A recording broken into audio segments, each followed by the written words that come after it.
Allah subhanahu wa ta'ala gives us a great pro tip when it comes to delivering a message. When in Surah Ibrahim he says, وَمَا أَرْسَلْنَا مِن رَسُولٍ إِلَّا بِلِسَانِ قَوْمِهِ, that we did not send down a single messenger from the messengers except that they were versed in the lisan, the tongue of their people. Also means the culture, social norms, the realities, etc. What was the purpose for this versing in social norms and culture? لِيُبَيِّنَ لَهُمْ, so that these people could make things clear for them.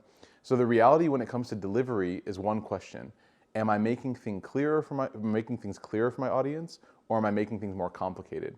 A lot of times beginning khatibs and teachers focus on the research and the prep, and they focus on being able to rattle off facts and terminology, when in fact that's clouding their message, and it's making the audience get lost along the way. When it comes to delivering a powerful message, be very straight, be very forward, and be very clear in your message that you're delivering to your audience.